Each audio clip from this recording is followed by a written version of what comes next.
अगर ज्यादा देर ये जस्टिस डिनाई हुआ तो सिद्धू जान की बाजी लड़ाएगा, जान की बाजी। इसे रोक नहीं सकेगा तूफान जब झूम के उठेगा, तिनकों से न टाला जाए। आम आदमी में विश्वास जगाने के लिए लखीमपुर खीरी की तरह मत कर देना। यह पक्षपात क्यों कि तुम करो तो न्यारी लीला, कोई और करे तो कैरेक्टर ढीला। कि हो चुकी है पीर पर्वत सी पिघलनी चाहिए। और सबसे बड़ी बात, इस बात को मैं आपको विनती कर रहा हूं, इस बात को मैं चिल्ला चिल्ला के कह रहा हूं कि अगर आप सच तक पहुंचना चाहते हैं, अगर आप तथ्यों तक पहुंचना चाहते हैं, you want to uncover the truth, तो जैसे बाकियों की होती है कस्टोडियल। वीडियो के माध्यम से बताए गए सभी विचार वक्ताओं के निजी विचार हैं। जागृति मंच किसी भी विचार की पुष्टि नहीं करता है एवं जागृति मंच इसके लिए जिम्मेदार नहीं है। देखिए, बड़ा संजीदगी वाला मामला है, इसलिए मैं ताड़ी वाड़ी कोई ना बजाए, कोई नारा वारा मत लगा। मैं अपने स्पोर्टिंग हीरोज के लिए आया हूं और मैं ये जानता हूं कि स्पोर्ट एक साधना है। 140 करोड़ में जब कोई महिला अकेली मेडल जीतती है तो वो एक तपस्वी है और वो रोल मॉडल है जिसकी प्रेरणा से करोड़ों लोग खेल जगत में वो प्रयास करते हैं जिससे देश गौरवान्वित होता है। ये रियल हीरो नहीं है गुरु, ये रियल हीरोज हैं जो मिट्टी से मिट्टी होते हैं। इसलिए इसको छोटे दायरे में बिल्कुल मत रखना। ये छोटे दायरे की बात नहीं है, ये पार्टियों से उठ के ऊपर ये देश की सभी औरतों के सम्मान की लड़ाई है और ये सीमित नहीं किया जा सकता। इसे उसी नजर से देखना होगा। अब देश के लिए सवाल यह है कि क्योंकि दोषी एक बड़ा आदमी है, तो क्या यह सिस्टम उसे सुरक्षा कवच पहना रहा है या मंशा सजा देने की है? किसी भी केस की बुनियाद एफआईआर होती है और एफआईआर एक पब्लिक डॉक्यूमेंट है। अभी तक वो डॉक्यूमेंट पब्लिक नहीं हुए। मेरा सवाल है 10 दिन क्यों लगे एफआईआर दर्ज कराने में? अहम बात यह है कि women of esteem, recognition, champions, अगर उनका यह हाल है, अगर उनको 10-10 दिन सड़कों पे भटकना पड़ रहा है, तो एक आम नागरिक का क्या हाल होगा? यह सारा देश सवाल कर रहा है। यह सिस्टम पे सवाल है, यह मेरी निजी लड़ाई नहीं है। और मैं आपको बता दूं, justice delayed is justice denied. अगर ज्यादा देर ये जस्टिस डिनाई हुआ तो सिद्धू जान की बाजी लड़ाएगा, जान की बाजी। और मैं फड़ नहीं मारता हूं। सबसे पहली बात, कार्रवाई दोषी पे नहीं, उस अफसर पे भी कीजिए जिसने 10 दिन एफआईआर दर्ज नहीं की। Lalita Kumari versus the state of UP, it is mandatory to register the FIR once a cognizable offence is deciphered. और वो जो कॉग्निजेबल ऑफेंस प्रूवन हो गया है तो फिर उसकी ऑप्शन नहीं है, उसे एफआईआर दर्ज करनी पड़ेगी। और अगर वो नहीं करता तो 166 के तहत 2 साल कैद भी हो सकती है। नंबर 2, सबसे बड़ा सवाल कि दोषी एक डोमिनेंट पोजीशन पे है, अक्यूज्ड एक डोमिनेंट इंफ्लुएंशियल पोजीशन पे है। वो किसी का भी करियर बिगाड़ सकता है और किसी को भी धमका सकता है, तो फिर आप कैसे एक्सपेक्ट करते हैं कि वो इतनी डोमिनेटिंग पोजीशन पे है, एक फेयर इन्वेस्टिगेशन होगी? Where is the moral authority now? He must resign for a fair probe, for a fair investigation. FIR दर्ज इसलिए नहीं की गई, कमेटी बनाने का मतलब पूरा देश समझता है। You are sweeping things under the carpet. FIR का मतलब क्या? इसका कमेटी का मतलब क्या है कि ठंडे बस्ते में डाल दो, भटकने दो और देरी करो, डिले करो, ढीली डाली। कितनी कमेटियों ने सजा दी है भाई? फिर अहम सवाल जिसमें मैं आ रहा हूं, सबसे महत्वपूर्ण सवाल,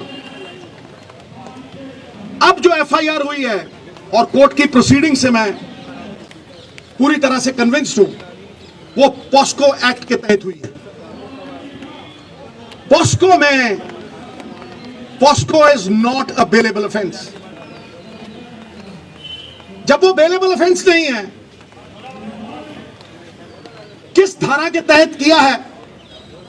आप माइल्ड FIR तो नहीं कर रहे उसे क्लीन चिट देने के लिए, बैकडोर एग्जिट देने के लिए?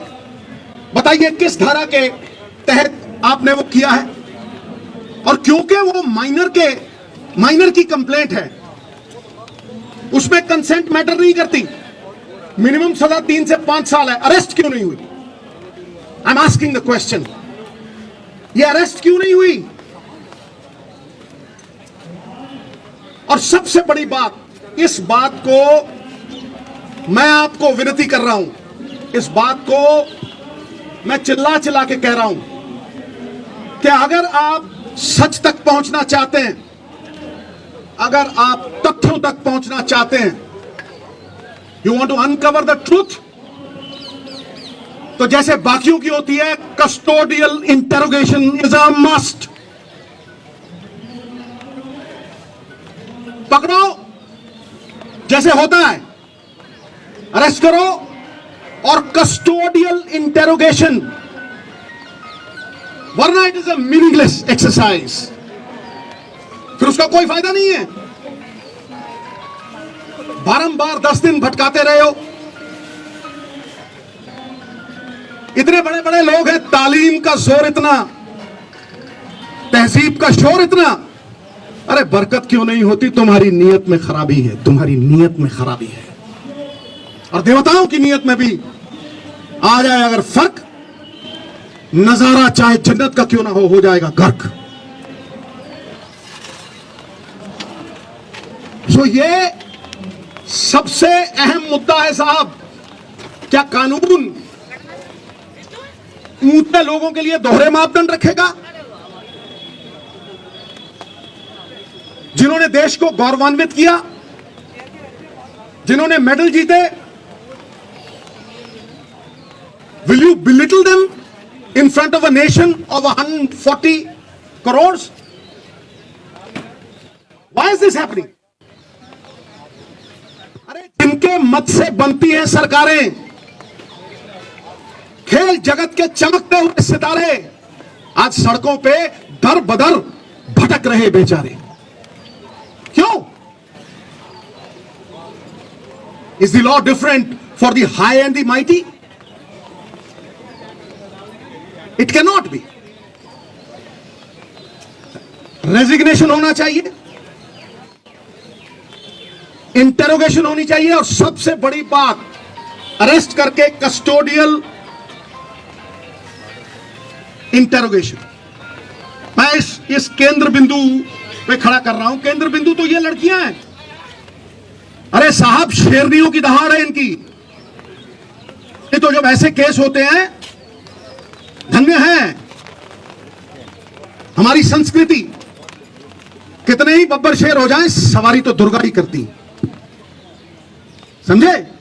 धन्य है वो मां बाप जिन्होंने ऐसी बेटियों को जन्म दिया जो जुर्रत रखती हैं, जो सवाल करती हैं, क्या आपको लगता है कि ये सिर्फ अपने लिए लड़ रही हैं? ये पूरी दुनिया की औरतों के सम्मान के लिए लड़ रही हैं। और ये दहाड़ चंद लोगों तक सीमित नहीं है, ये मूवमेंट है, movement, it is a movement. You will see support pouring from all quarters. इसे रोक नहीं सकेगा तूफान, जब झूम के उठेगा तिनकों से न टाला जाए। सो मेरी आपसे रिक्वेस्ट है, मैं बात लंबी नहीं खींचना चाहता, बात टेक्निकल करूंगा, बात लीगल करूंगा, और बात वो करूंगा जो देश की आवाज है। ये देश देखना चाहता है कि दोहरे मापदंड क्यों हैं बड़े लोगों के साथ।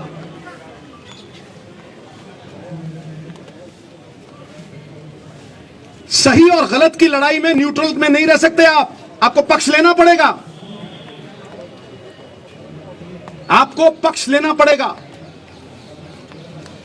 सत्य तक पहुंचने के लिए, आम आदमी में विश्वास जगाने के लिए लखीमपुर खीरी की तरह मत कर देना। मैं कहता हूं किसी पार्टी का हो, कोई भी हो, यह पक्षपात क्यों कि तुम करो तो न्यारी लीला, कोई और करे तो कैरेक्टर ढीला। ताड़ी नहीं भाई, आज ताड़ी नहीं।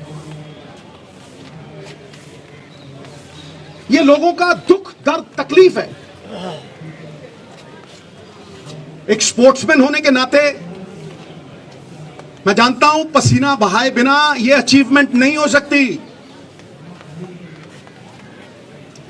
इनके सेल्फ एस्टीम को ठेस पहुंचाना इज हर्टिंग नेशनल प्राइड। तो मैं आखिर में आपको लिखित प्रेस नोट भी दूंगा, और मैं लिखित देने से पहले चंद लाइनें कहना चाहता हूं कि हो चुकी है पीर पर्वत सी पिघलनी चाहिए, इस हिमालय से कोई गंगा निकलनी चाहिए। सिर्फ हंगामा खड़ा करना मेरा और इनका मकसद नहीं, सारी कोशिश है कि यह सूरत बदलनी चाहिए। फिर मेरे दिल में ना सही तो तेरे दिल में ही सही, हो कहीं भी आग लेकिन आग जलनी चाहिए, सूरत बदलनी चाहिए। बहुत बहुत धन्यवाद, बहुत बहुत शुक्रिया। मुझे इतना ही कहना था, और इतना अगर आपके माध्यम से चला गया तो ये मूवमेंट को और बल मिलेगा।